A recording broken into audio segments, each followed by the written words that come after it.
So next week, the first rules that our Parliament set out a little while ago actually come into action. And what that means is that all the work that we've done to set out what they mean in practice, to put the flesh on the bones of the law, starts to take reality. And so what we're doing right now is gearing up.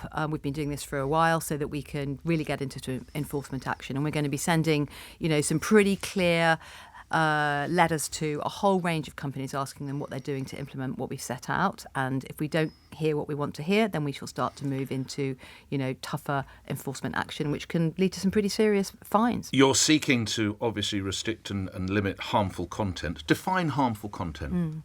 So what the law does is it says that content that's illegal, so that's things like terrorist material, also abusive images of children and so on, that must just not be allowed on platforms. And if anything gets through, it needs to be taken down quickly.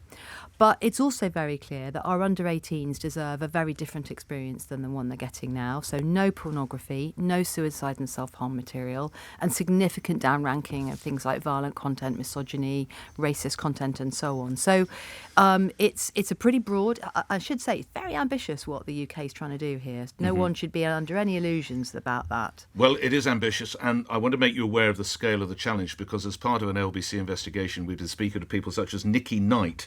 Now, Nikki is the mother of a young man who was murdered in Bristol last year. Dame Melanie, she told us. My son's killer is still online, on his social media, on his Instagram account, still doing rap videos about what he's done. I actually think it's disgusting. This is the thing, I don't get told. So I do not get told that this person is actually still making videos of my son's murder. I don't get told. No one even tells me. And I'm just a mother. Now, tragically, she is not alone. There's a number of jailed murderers recording videos like this and contacting their victims' families on social media. You're coming fresh to this. What are you going to do? Look, I'm so sorry to hear about that, and so sorry for her loss as well. Did you say he's in jail, this young man? Yes, they send these videos from jail, and he's not alone. Fundamentally, that's a question, I think, for the prison authorities as much as anyone else. But it's also, very clear that if content is illegal, then it should not be online in future. That's it, you regulate the online. Exactly. Is this something you would go after? They have to be part of this. Well, look, I'd have to know the details of it. And as I say, it's very shocking to hear that someone's imprisoned and still able to cause harm like that. I think that is a really serious concern. But we'd need to know exactly what it is that he's putting online, and whether if it falls foul of if it's illegal, then clearly it should not be on social media or anywhere else. So it is something that you would potentially investigate? We would certainly, I'd certainly want to have a look at that and see where it could, come into our laws. Can we talk a little bit about the size of the companies that you're going to be looking at? And the Times newspaper reported on a Satanist group that uses and is gaining traction in the UK using extortion to force children to commit acts of violence. Now, this is once deemed a small but risky platform. Ofcom would not regulate. Why? You don't look at other areas in that fashion in Ofcom? Oh, no, absolutely. All of the laws apply to small platforms just as much as big ones. If they're risky, then they're going to have to do the full force of what we're asking for. So I don't know which the platform is that you're referring to So irrespective here. of the platform size? Absolutely. And just to be really, again, to reassure your listeners, for the last sort of 18 months or so, we've been building links with a group of platforms that we think are particularly significant. And that, of course, includes all the household names that you're familiar with, but it definitely includes some small but risky platforms. There's no question they are absolutely caught by the law, and some of them will be our earliest priorities. Now, we've commissioned some research here, some exclusive polling for Online Safety Day here on LBC. Just a couple of the results. I won't blitz you with too many figures. 74% of adults support raising the social media age to 16. 70% of adults support cigarette-style warnings on social media. And 83% of parents of children aged 16 or below are worried about the impact of the internet on their children's mental health. But Ofcom is not going to differentiate in age between 6 and 16. Is that correct here? That's not quite right, actually. So, look, what we're about is making the internet much safer for all under 18s. And things like pornography, suicide and self-harm material, it doesn't matter whether you're 17 or a lot younger. The rules are very clear. That should not be appearing in children's feeds.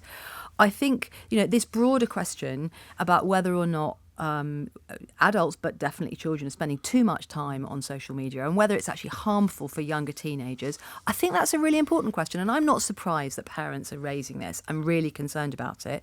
Ofcom's job, though, the one we've been given by Parliament to do, is to make the experience safer. But I think if the companies don't play ball and they don't show us they can change, then those questions about outright bans of social media for teenagers will continue to be very live. So there's no difference between a 6 and a 16-year-old in what the work Ofcom wants to do? Well, certainly the really egregious, harms I talked about, they apply as much to older so where are the children distinctions? as to younger ones. Well, there are also then clearly some services which actually market to children. There are some gaming platforms, for example, which are very much, children are their audience, and we've got no problem with that, but they are going to need, particularly if they're talking about primary school age children, to be really clear about how, for example, messaging works, so that adults can't contact little kids. But in the field of broadcast, you don't differentiate, do you? So why do you differentiate here? Well, I think there are some things where we think it doesn't matter what age you are. If you're under 18, that's just the law. And there are some things where, you might want teenagers to have a bit more exposure to, for example, news programming or information that might be quite troubling for a younger child, but quite important for kids who are a bit older. Education services, for example. So I think we need to get, to be honest, much stronger evidence and much stronger, action out there that does differentiate by different ages. But there are some things where it really doesn't matter what age you are. Pornography, for example, shouldn't be there. Would you support those smoking-style warnings that our poll looked at?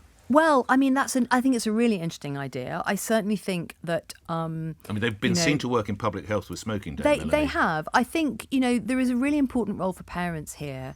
And, when their kids are signing up to a social media account at 13, which is the minimum age that most of those companies, say that they stick to, that's another thing that I think we need to improve on, that they really do what they say.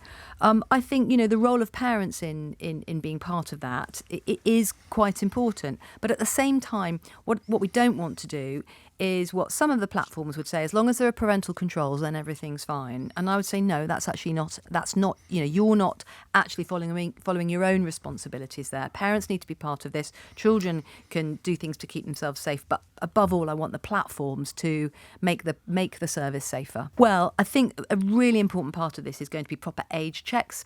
And what might they be? So at aged 18, we are really clear you need proper, highly effective age assurance. Otherwise, of what we're trying to do for under 18s, it isn't going to work, is it? Because you won't know where the kids are. So there are lots of different ways you can do it. We've set that out. In January, we firmed it up. And, for example, if you've got an adult service where you're using a credit card to buy things that you're viewing, then a credit card is proof that you're over 18, and that might be enough. But if you're not in that kind of environment, you're probably going to need to use a biometric. So in other words, the camera on your device looks at you and estimates your age. Doesn't have to take a photo, doesn't have to store any why data. don't I just get my older brother to sit there? Well, at that point, what we'll then say is, well, you can't just do that. If you think that's a risk, you're going to then have to have maybe a constant check that person is still over 18. How does that work? What, the video's on you all the time? No, but you can, when you're on your phone, you sometimes get asked for, you sometimes get checks and you have to put your password in again. Then, Melanie, why don't you just use the national insurance number? You get given that when you're 16, so you can go into the workplace. The database would have to match up Nick Ferrari's social security number. Why don't you do that?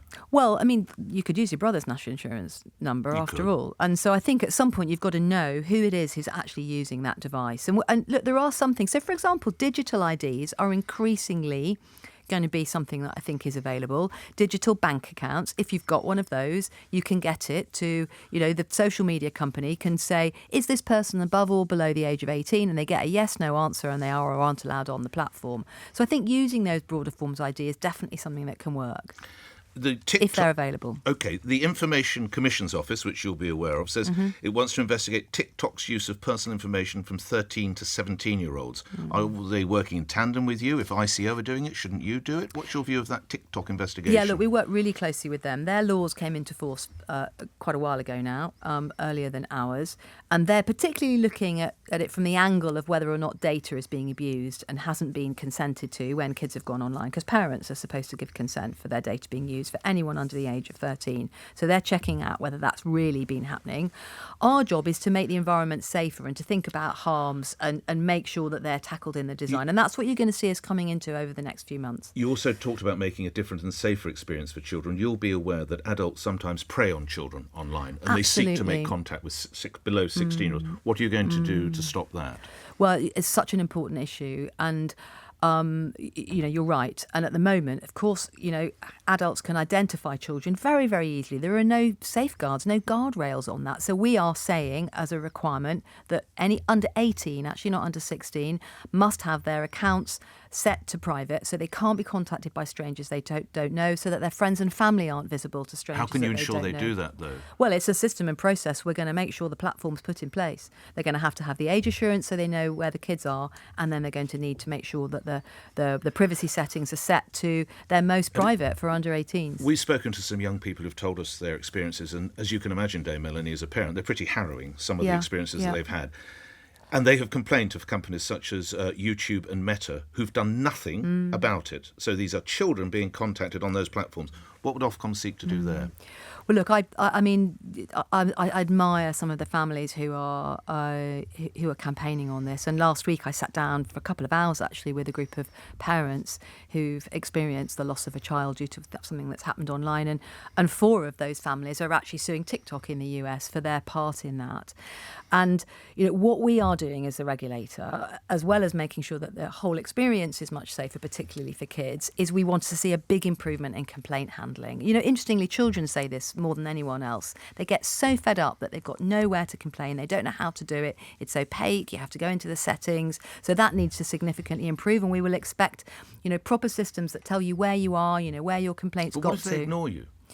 Well, look, in the end... What powers do you have? What powers do we have as the regulator? If they don't have those processes in properly, if they don't have those systems improving in the way that we are asking for, we will investigate them. And if we find they've failed, then we can fine them up to 10% of global revenue. It's a very significant incentive. And, I think many in the industry will come on board without that. But the ones that don't will hear from us in the very strongest possible terms. I mean, it's an £18 million fine or 10% of their global revenue, Yeah, as I understand. whichever is greater. So that means it can be significantly higher than 18 million for the biggest companies. Well, if you take a company like Meta, you're probably aware their annual revenue last year was $164 billion. Their lawyers are going to argue long and hard if you try and take 10% of that, Dame Melanie. How are you going to get your hands on the cash? Well, look, we're under no illusions that it's going to be hard to push this in the way that we need to with some companies. But we're very determined. And of course, 10% of global revenue is for the most egregious and most, serious breaches can I of the float law. the idea of criminal charges against the actual owner of the company or the chief executive, whatever it might be? Well, there are criminal charges for anyone who refuses to give us the information we've asked for, which is a nice, specific, clear duty that you can enforce against through the criminal law. One of these tech giants could find him or herself behind bars. If they don't cooperate with Ofcom, if they don't respond to our information requests, particularly when it's about protecting children, then, again, look, you don't lock someone up unless you've really got good reason to, and we'd need to go through the criminal courts, but we do have those sanctions in those cases should we need them. Last minute or so together. Have you got a big enough team? Because this is one heck of a challenge you're taking on. Have you got enough staff? Yeah, we've got... Might I ask how many? Yeah, we now have nearly 500 people at Ofcom who are working on online safety, and they've joined us from the tech industry, from other regulators, from campaign groups and experts like the NSPCC, everywhere actually. Also many of our own staff in Ofcom who've got long experience of regulation and of the law and so on. And the sense of commitment in that team is absolutely amazing. It's more than any other regulator has globally. How are you going to combat the issue of outsourcing? That is to say, tech giants just pass the verification on to companies out in wherever it might be, other parts of the world. That's not, I would suggest, necessary responsibility you'd want to see. No, look, if they do ask other people to do part of their functions, that's absolutely fine, but they are in no way able to outsource the responsibility to comply with the law. So it's them that we come to. They all need to have a senior responsible officer. So they can put it in India or Africa, but absolutely. And of course, if they're moderating content in, not in English, in a foreign language, that might be better done overseas than it is in the US or in Britain. But they can't outsource their duties. How will we know this is working? If I were to invite you back in in 6 months, 12 months? How will we know? What would you want to point to, Dame Melanie? Look, it's a $6 million question, Nick, and I hope that in a year's time, I believe that in a year's time, we will be seeing that things like age checks on porn sites, changes to the algorithms and how they work for kids, proper use of technology to find child abuse images, that we're able to point to some of those things. Some of them may not be visible to the public, but that's what we're looking for, is concrete changes in systems like that. Finally, as part of Online Safety Day, one of my colleagues is speaking with Peter Kyle. He's, just to remind my listeners, Secretary of State for Science, Innovation and Technology. What would your message be to him? Are there further powers you would like? Are there other aspects? What would you say to the relevant Secretary of State? Well, we work really closely with the government on this. Obviously, we're an independent regulator, but it's a close partnership. And I think, what we know we have from the government is support for the job that we're trying to do. And yes, there will be, I'm sure, talk about tightening the law or changing it in future. But in the meantime, I think what I would ask from the public and also from all our politicians is just to support Ofcom in delivering on the job that we've been asked to do, which we are absolutely doing and where you're going to see real change over the next few months.